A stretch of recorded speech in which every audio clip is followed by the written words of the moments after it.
Like, you can tell somebody what they need to do. I can give you a training plan.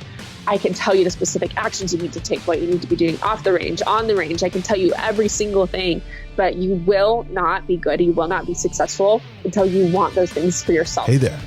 Welcome to episode 29 of The Everyday Marksman, the podcast where it's all about learning tactical skills for living a more adventurous life. As always, I'm your host, Matt Robertson. Our website is everydaymarksman.co. And there you're going to find our blog, our podcast, our social links, and our awesome community of marksmen. So let's get right into the topic of the day. If you're new to the show, then welcome. The theme of this month is sharpening the edge, and that means competition. And I couldn't think of a better way to talk about competition than with an actual Olympic rifle shooter. So today we are interviewing Amanda Banta, who was a 3-position women's small bore competitor in the 2012 Olympic Games in London. And now she is a performance coach, not only for shooting, but businesses and graduates and just personal life advice. She is awesome. This was a very fun conversation. We kind of went all over the place, from her growing up, starting at 11 years old as a shooter, competing in the Olympics by the time she was a junior in college. And then all the speaking she's done, we get some shooting advice, we get some life advice. It was just a good, awesome interview. Now, as always, if you are strapped for time, you can jump to the last 10 minutes or so and you'll get my key takeaways from our interview with Amanda today. So, all right, now with that, let's go ahead and get to it.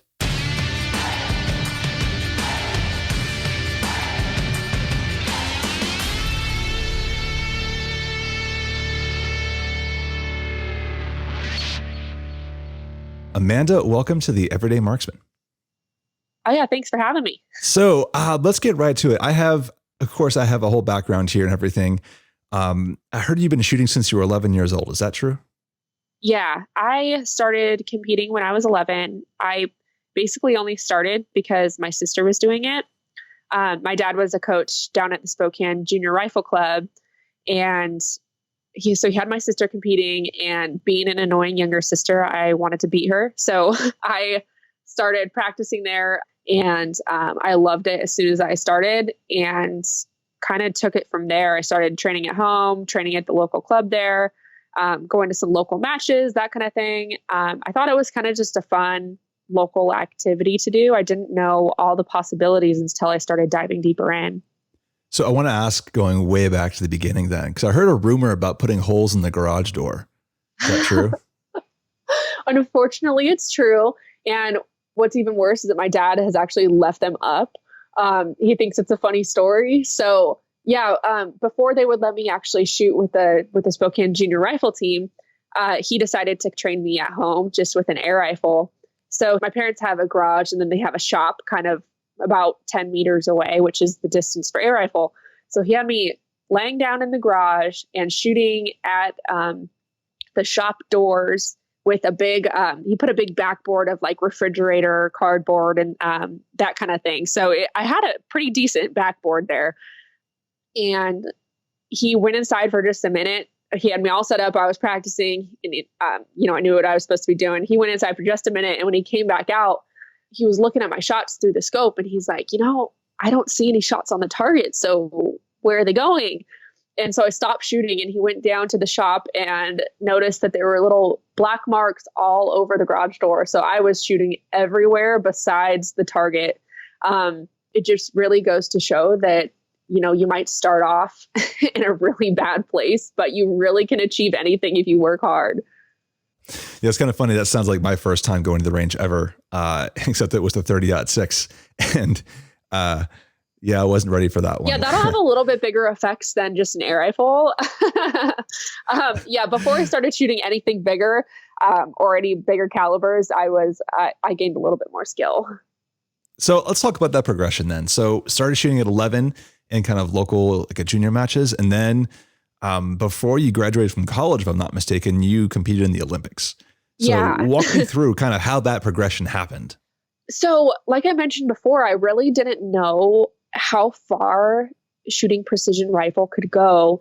I was really doing it for fun and to beat my sister. which my sister and I are close. So we had a really fun junior team. It was primarily females, which was kind of unique for a junior rifle club. And we would all have sleepovers and go to matches. And it was really just a fun thing to do and kind of a healthy activity to be involved in. You know, there's a lot of focus involved and discipline involved. So it's a really good thing for younger kids to do. But I started going to local matches, and eventually that spread out to going to state matches. And I remember specifically, I went to this match in Vancouver, Washington, where this girl named SERE Blakesley, she would shoot, and she was on an Olympic team. I don't remember which year. Sorry, probably 2004.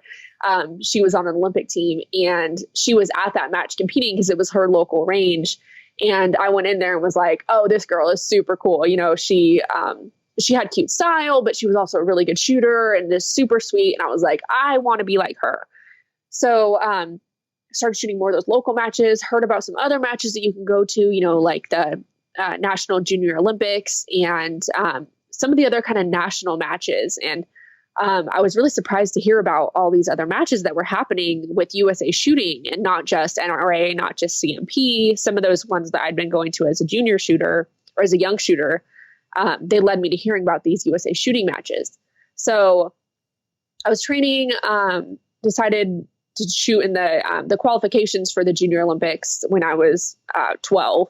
And I qualified for the Junior Olympics when I was 13. And I went there, and I hadn't ever shot against any of these people. I mean, this was a national competition, and they were younger shooters. You know, I was the youngest age group. So everybody was 12, 13. But it was still really intimidating because I'd only ever shot against my local shooters, the state shooters in Washington. And so going to this national competition was really intimidating for me. And I remember I had been looking at all of these scores that I'd been seeing. And one of my best friends now, her name's Sandy Fong. She had national records. She had won the last National Junior Olympic Championship. And I was super intimidated. I thought there's no way that I could ever beat Sandy Fong or any of these other girls that I'd been seeing their name all over. And I went there, and I actually ended up medaling. And on the way back from the match, I told my dad I wanted to quit soccer, quit everything else, and I was going to go to the Olympics for shooting. And it seems so strange looking back now, because what are the chances that would actually happen? You know, out of the percentage of people that are involved in sports and that actually want to go to the Olympics, I mean, that's a huge, anybody can say that they want to go to the Olympics, but to actually make that happen is just, I mean, there's just such a small chance.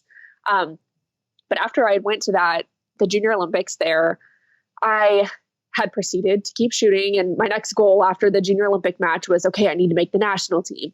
And so I worked hard for a few years to try and make the national team. And it just seemed like it was never happening. It was a lot of these matches, to qualify for the national team, you had to get first or second at a national championship or one of the other national matches. And I was like, I would get so close, but I always seemed to be third place or fourth place.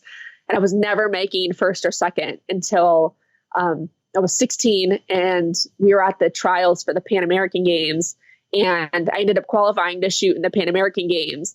So here I was, 16 years old. I finally made the national team. I went to my first Pan American Games, which leading up to that, actually for training, we had went to World Cups. I shot my first World Cup in Australia, shot a World Cup in Munich. I don't even, maybe South Korea that year. I don't even remember. I've been to too many places for shooting at this point, but I shot in the Pan American Games when I was 16 and won a bronze medal there, and thought, okay, you know, now is my time. I'm national team. I won an international medal.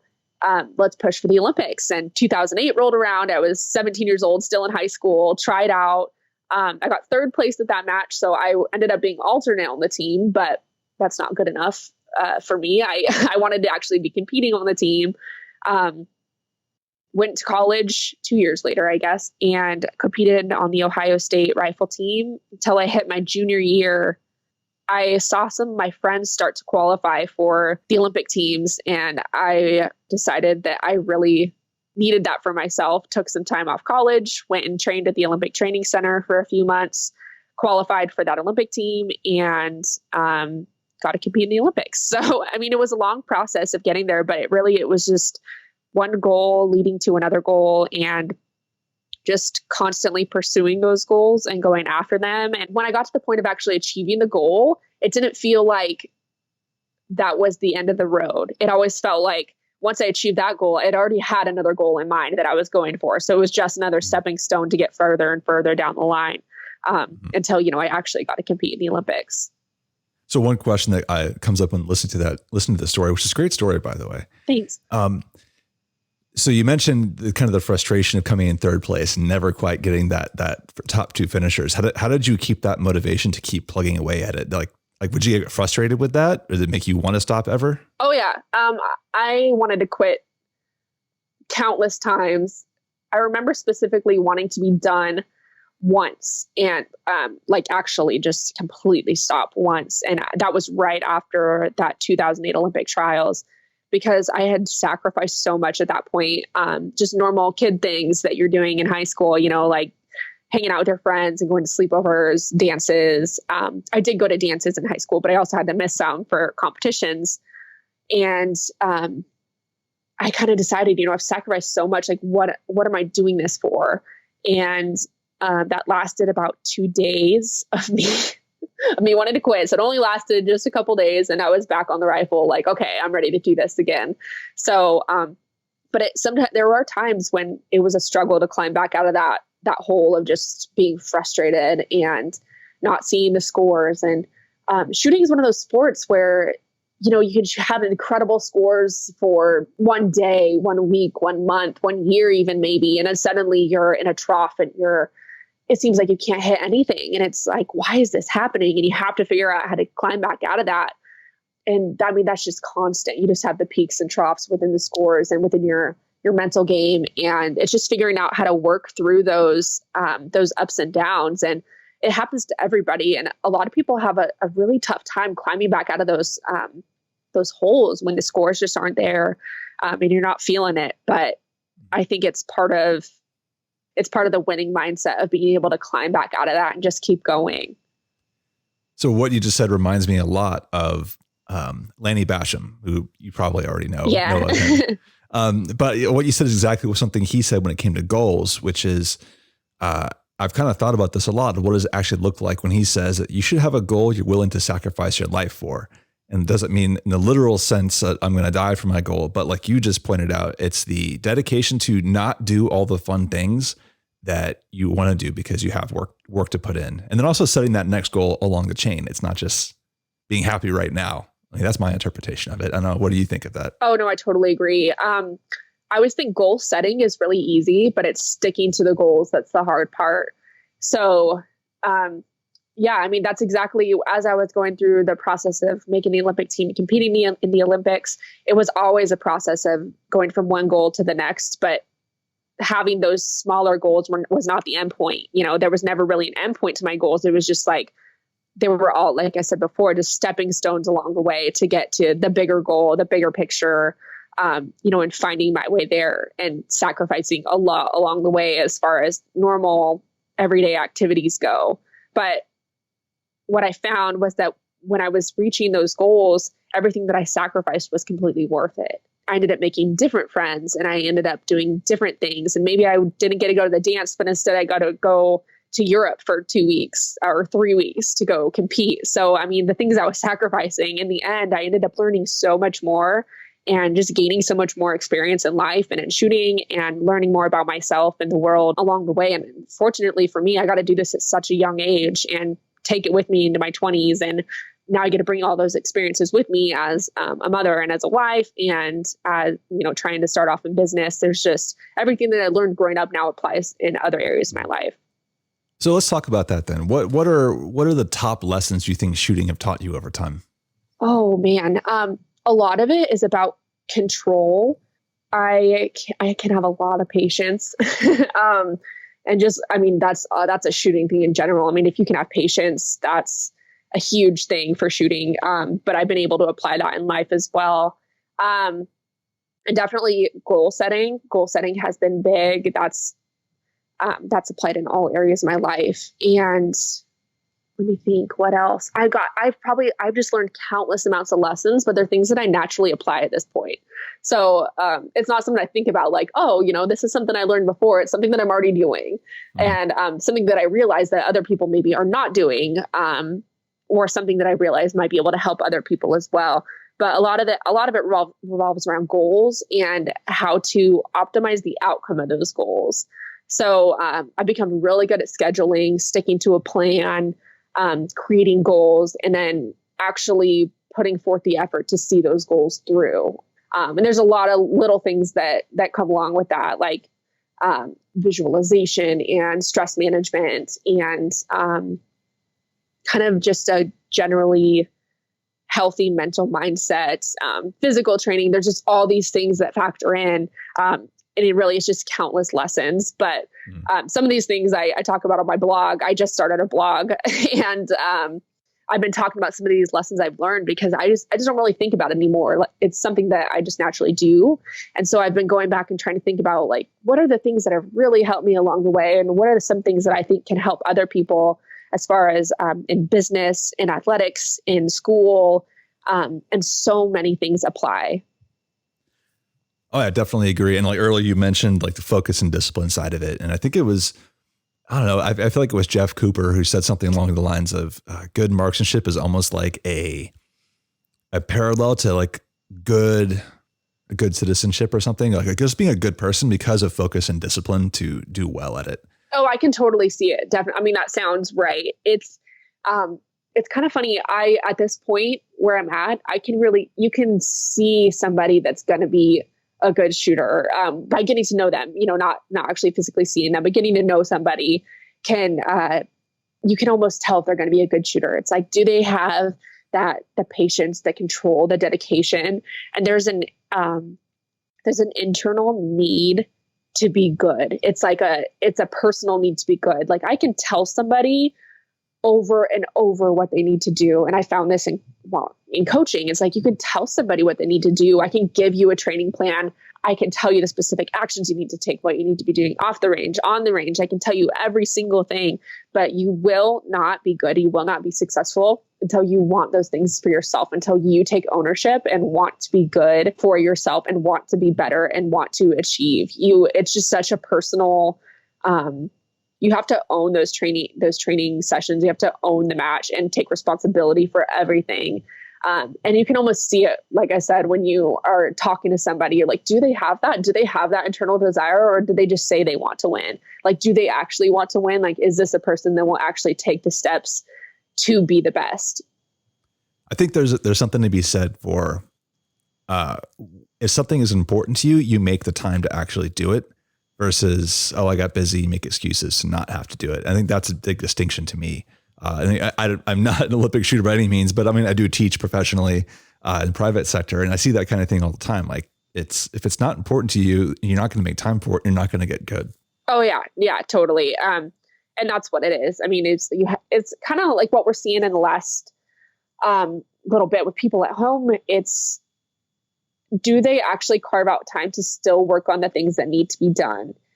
And that happens year round. It happens in anything that you're doing, business, athletics, life in general. Do you carve out time for the things that you really want to do? And then to take it a step further, are you mentally involved in the things that you're working on? Are you just checking off boxes, or are you actually there? Are you present? Are you mentally present, physically present in what you're doing and actually working hard with the time that you've dedicated to working on your task? I wanted to come back to something you mentioned earlier. So you said you've gotten really good at goal setting and making a plan to see that through. I want to dig into that a little bit more. Tell me what it looks like for you to set a goal. Is there a process to that, or you just kind of throw up like, here's my standard SMART goal, I'm going to throw on the refrigerator in the morning? There's a general goal. I guess I never really. So if I take it back to when I was younger, the big goal was, since I was 13, I was like, I'm going to make an Olympic team. I want to shoot in the Olympics. So I call that like the dream goal. That was, it could be highly unlikely that it can happen, but something that's possible, maybe something impossible in some people's minds. And I knew to make the Olympic team, I had to be top 1 or 2 in the country. So that was the goal. Kind of below that was like, okay, I need to start winning national championships. Below that, I'm like, okay, what are the things that I need to do to win a national championship? And it was, qualifying for the national team, competing in some of these other competitions. There were certain scores I need to be achieving, and certain physical things I need to be doing, mental training. I listed all these things. And then below that, I'm like, what are the actionable items? What are things that I can do to achieve those steps to making the national team, which would lead me towards making the Olympic team? And it was, okay, I'm going to set out a weekly plan. And so from 13 years old on, I had calendars all over. I printed out these calendar pages. So I had each month, I had a January, February, March, for the whole year, basically. And it lined out all these matches I was going to go to. And every single day I had some kind of training that I was going to do. And this was something that I created for myself. Nobody can make these plans for you. You have to make the plans for yourself and stick to them. So I was taking ownership of my training, and I every day would have some kind of training, whether it was shooting air rifle, shooting small bore, mental training, physical training. I had everything lined out, what I was going to do and what specifically I was going to do. So it was maybe shoot prone, kneeling. The next day I'd be shoot standing. The next day was, shoot 80 shots air rifle or whatever it was. I had very specific things that I was going to work on. Some days it would be dry firing. They were actionable items to hold me accountable for my goals. So I would go after these. I knew what I needed to do. I would go after these actionable items that would lead towards the bigger items of achieving the scores that I wanted to get, which would lead to winning national matches. And that's what happened. I just kept changing the actionable items to fit my goals, and the scores I was trying to achieve just kept getting higher and higher and higher, to the point that there's almost nothing physically you can do to make it better. But then it was focused on mental tasks. So it was, maintaining the physical, but optimizing the mental tasks. And just one thing would lead to another to achieve those higher goals. So something you mentioned twice in this conversation so far is physical training. I want to ask, what do you mean by that? So there's two things, I guess. Physical training, sometimes I mean actually shooting. So physically shooting, opposed to visualization or mental training. So actually shooting, or, working on the body itself, which a lot of it, for me, we did a lot of physical training as far as balance, core work, that kind of thing. Because we were in matches for my small ball matches, they were about 2 hours. And then you'd have a final later on in the day. So it was kind of maintaining the stamina to make it through that match. And, we're not moving around at all while we're shooting, when we're actually in the position, but holding those rifles in place for that long can get tiring. And, to just maintain a level of near perfection when you're trying to shoot these precision small bore matches, you need to have good core strength. You need to keep your cardio endurance up, to keep your heart rate down. There's a lot of different physical training in that aspect as well, just to help you be the best. And sometimes at a certain level, the physical training isn't going to help as much, but when you're trying to be the best in the world, why would you not take every step possible to be the best? I'm going to have the best balance. I'm going to have incredible core strength. I'm going to do everything that I physically can to be the best, as well as mentally, as well as work on shooting itself. It's funny. I don't think most people look at shooting sports as much as a physical fitness thing, but you just pointed out the balance piece of it, even just the shoulder strength. So as an example, I told my wife I was going to be interviewing you, and she wanted to come along, but she's taking care of our son right now. But I showed her a video of the Olympic Games doing 10-meter air rifle. And she looked at the rifles that people are holding up and standing. And she was like, that just looks heavy to have to hold that up as steady as you have to do it. Because what their 10 ring is the size of a dime, I think. The air rifle, it's about the size of a pen dot. Yeah. So literally, that's it's tiny. the size of a pen dot. It is tiny. At 50 meter for small bore, it's about the size of a pinky nail, the 10 ring. Okay. And so your event was 3-position, 50-meter small bore. Yes. And I competed in all of it. So I did air rifle and 50-meter 3-position. But my specialty, I would say, was 3-position. And that's where I usually won my medals. So that was all shooting small bore. Now, do you dabble with things that are like more longer range precision rifle?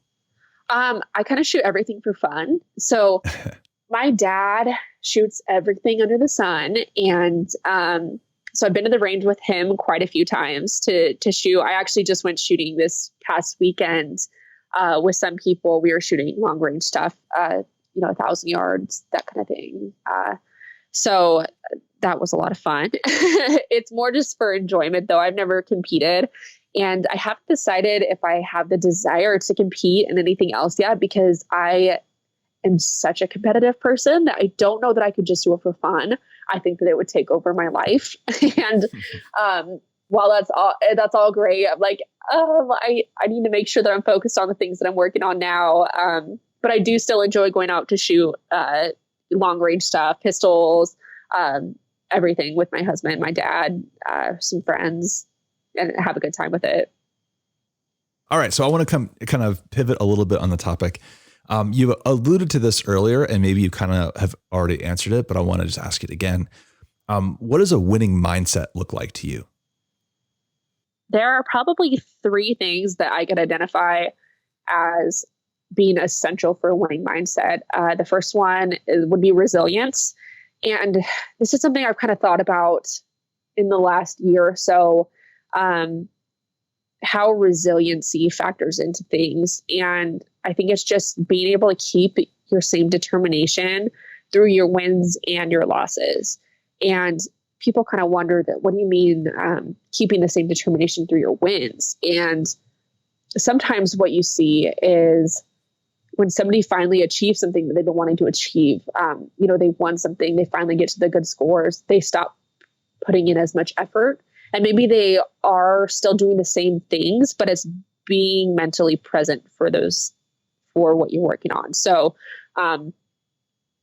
it's actually being there when you're training and training the same way and still having that same drive and fire behind you. The wins are almost just as hard as the losses. There's more pressure on you after you start winning because people are expecting you to win. So the expectations change. And when you're losing, all you want to do is get better. And it's a drive to get better and better and better, but you're not seeing the results, and you're working hard, and it's trying to come back from those losses. So the resiliency to just keep going and still maintain that same fire and that same drive. The next thing I would say is ownership. So it's ownership over your training, over your competitions. In the end, you determine how they go, especially with shooting. You're the person behind that rifle. Whether the wind's blowing, whether the sun's shining a different way, whether your gun's dirty, you can probably make that rifle shoot a 10 if you want to. You can get a good shot with that rifle. Are you going to be able to do that for every single shot? But you're in control of that in the end. So it's taking ownership of that and not finding things to blame, and just really taking responsibility for that yourself. The next thing I would say is control. And that's emotional control, physical control, mental control, not letting things get in the way of what you're trying to accomplish. So it's just really having control over every single aspect. And that's one of those things that really applies in life as well. It's if you're a top level shooter, you probably have control over a lot of things in your life. And because you really have to apply that in shooting, you have to maintain patience. You have to maintain, if you shoot a bad shot, how are you going to react to that? It's having control over those reactions. It's just control of every aspect of what you're doing when you're trying to shoot. Or do anything for that matter, not just shooting. That applies to anything in athletics, anything in business. You have to have control over everything. So something you mentioned there was you mentioned business now twice as well. So when you talk about doing coaching, are you doing coaching just for shooting, or are you talking almost performance coaching across the board? So I'm actually starting to get into that. So I've given speeches a lot in the past to different organizations as kind of a keynote speaker, talking about goal setting and I guess the winning mindset. It's just a little bit different than what I'm talking about here. But so many of these things that I've learned from shooting really apply in business and for people that are trying to be successful in anything. So I've been dabbling in performance coaching, and that's more or less why I started my blog, is so that I can start teaching some of these lessons and It's not that I know everything. I don't. I know what's worked for me personally, but sharing those things that have worked for me personally might end up helping somebody else to be successful as well. And so it's kind of just opening a conversation for what can we do to make people better at whatever they're doing, essentially. So in a way, you can almost say that like winning is winning. The process is not magic. It's just you have to put it in the work to do it. Exactly. You just apply it to different things. It's the same process for everything. It's just how do you apply that to what you're working on? All right. So here's a question for you. And that is, what does a mule mean to you? Yes, I cheated and I looked at your blog. Okay. So that was kind of a funny one. So a mule is, I learned this from a man that was talking to me about coin collecting. And I know nothing about coins at all, but I was in New York and I was looking for some takeout and ended up stumbling upon this ramen restaurant. And I went in and just wanted to eat quick and get out. And I sat next to this guy. He was an older gentleman, and he was flirting with the girl that was sitting next to us. And I'm like, oh, please don't try and talk to me. And of course, he tried to talk to me, and he was telling me about the ramen and all this stuff. And he ended up telling me he was there for a coin convention and started showing me pictures of coins. And it's kind of like when people show you pictures of their dogs or something. You're like, oh, that's cute. He just kept showing me pictures of different coins, which I know nothing about. But he ended up telling me about these coins. And one specific thing that he was talking about that stuck with me was the mule coin. And he said a mule coin is something that it's a coin that has a flaw, but that flaw makes it more valuable than other coins because it is very unlikely that a coin would even be produced with that flaw, let alone released to the public. So that was something that it just stuck with me because I thought, everybody has these flaws or things that they consider flaws, or maybe a unique characteristic or a unique skill that they can use to their advantage. And that's what these coins have. It's like, they're different, but because they're different, that's what makes them stand out. That's what makes them more valuable. So it's, what can I identify within myself that is unique, that is maybe something I consider a flaw that I can actually turn around and use it to my advantage and make it, something that is worthwhile in my business or in athletics or, in anything that I'm working on. What is something unique to myself that I can bring to this that'll add value? And that's what a mule is to me. So now I consider, it's not just a mule coin. It's like, how can I be a mule? Like, what is it within me that will make me a mule for this? Mm-hmm. I've heard, so if you started a blog, I don't know if you've come across Pat Flynn yet. No, I haven't. If you haven't, highly recommended. He is all about running a business and online and blogging and stuff. But he likes to say, what's your superpower? What's the one thing that makes you unique that people will come to you for? And kind of sounds like a similar message. I like that. Yeah, absolutely. It's just finding that unique thing, a characteristic, a flaw, a skill. And the good news is I don't think that you have to be born with it. I think it's something that can be developed. Something I talked about on the blog in that same blog was that for me, I was really good at shooting in adverse weather conditions. So strange lighting or wind or specifically rain, I would just crush it in the rain. So, that was a skill that I developed over time, but that a lot of people didn't spend a whole lot of time trying to master. Especially growing up in Washington, we didn't have great weather conditions all the time. I mean, we get all 4 seasons. So I learned how to shoot in the cold. I learned how to shoot in the heat. I learned how to shoot in the wind and the rain and in strange lighting conditions. I learned how to shoot in all that. And I grew up 50 meters was an outdoor range. So I learned how to shoot all of these in all these conditions, and that became my thing for shooting. I'm like, I know if it's freezing cold outside, I'm going to shoot really well because I know how to shoot good in this condition.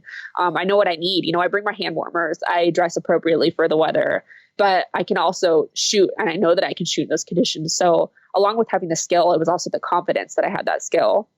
And I think that in everything that I've tried, there's been one specific thing that I've learned to master, and that became the thing that, I'm the go-to for that. I'm the go-to person for it. And I think that everybody can find that thing within themselves or at least develop a skill.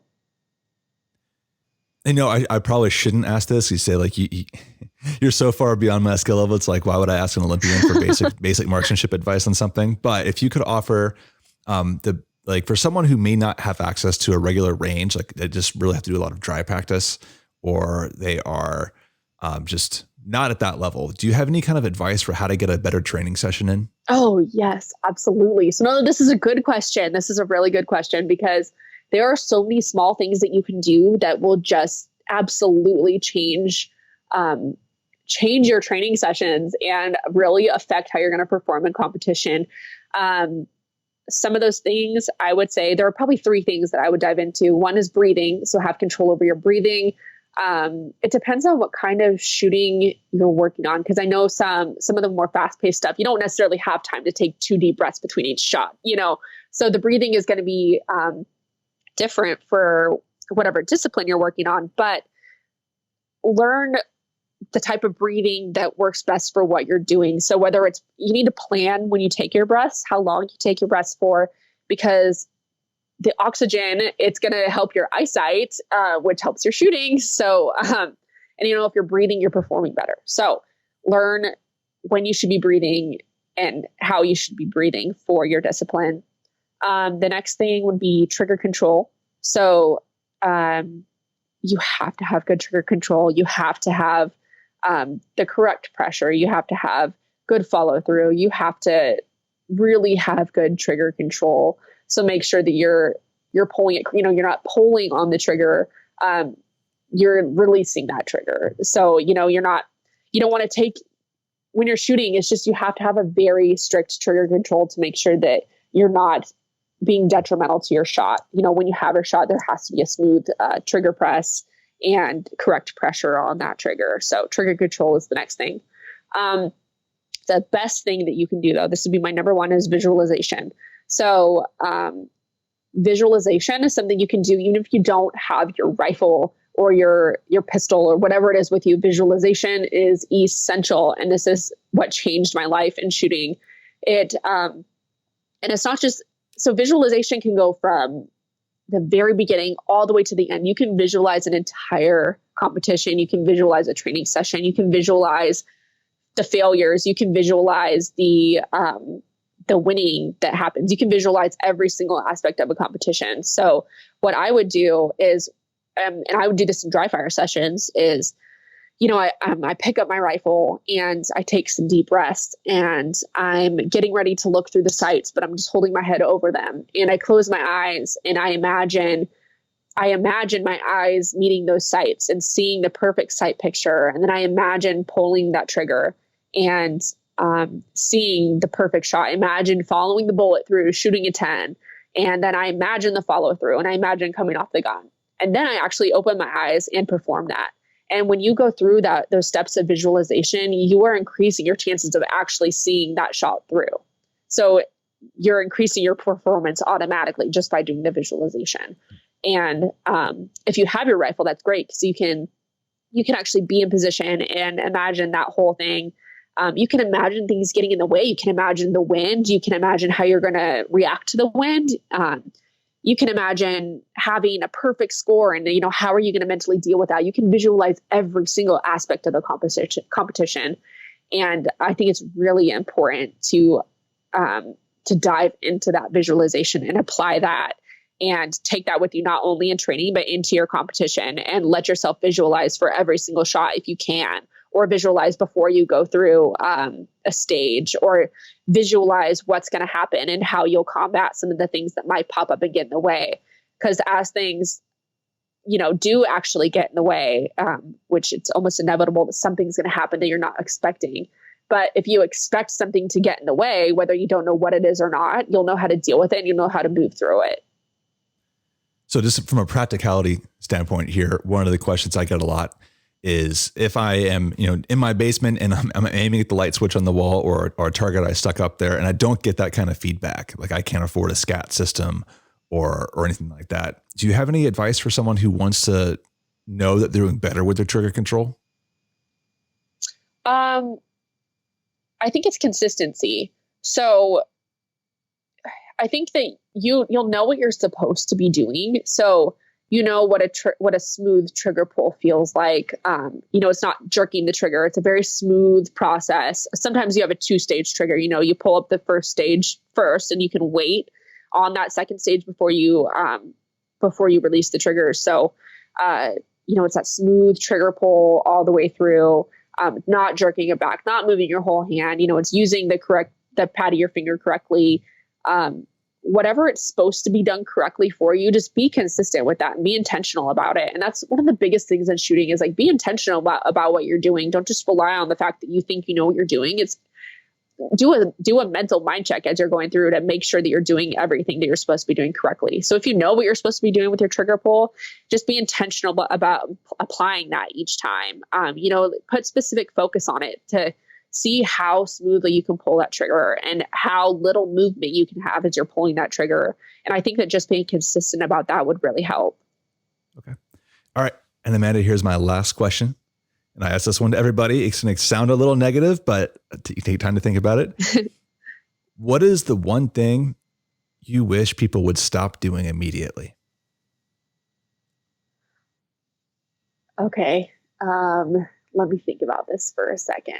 The one thing I wish people would stop doing. Okay. The one thing that I wish people would stop doing in shooting is being negative. And people are negative and almost compare their negativity to see who had it worse. And, it's, I missed that shot, or I missed this, or I didn't do this, or, oh, that score wasn't that great. I had poor trigger control, or the wind was blowing too hard. And there are always so many excuses and so many things that you can be negative about. And I wish that people would stop doing that. I think that if you look at the most successful people, they're absolutely positive. So people need to get rid of that negativity, their negative thoughts, and to start thinking positively about themselves instead of thinking, don't shoot a 9, don't shoot an 8, don't miss that target. It's like, I'm going to hit that target. I'm going to shoot a 10. I'm going to knock this out of the park. I'm going to win. And it's about changing that mindset from negative to positive to actually have a great impact on their performance. That was a good answer. Thank you. Thanks. That's like one of my big things is positivity. It's so essential for being a good shooter.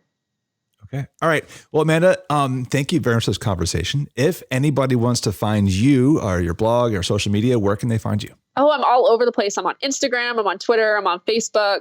I think my Instagram handle is at Amanda_Banta, and Twitter, Amanda_Furrer, Furrer. I'm not sure what it is on Facebook. I can't remember. My blog, though, where I share all of my insights on shooting and business and life in general, parenting, everything performance related, is winning-insights.com. And that's kind of a play on words. It's winning insights, shooting related, but it's also insights into winning. So I share a lot of great info on there, so you can find kind of a lot of stuff that we're talking about right now. Great. All right. Well, it's been an absolute pleasure. Thank you for taking the time to talk to me today. Yeah. Thanks for having me.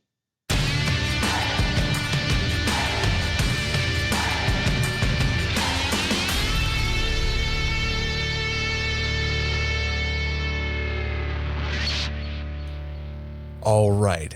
I hope you enjoyed that interview. So let's talk about my key takeaways. It was really hard to narrow down a few from this one because we talked about a lot of things.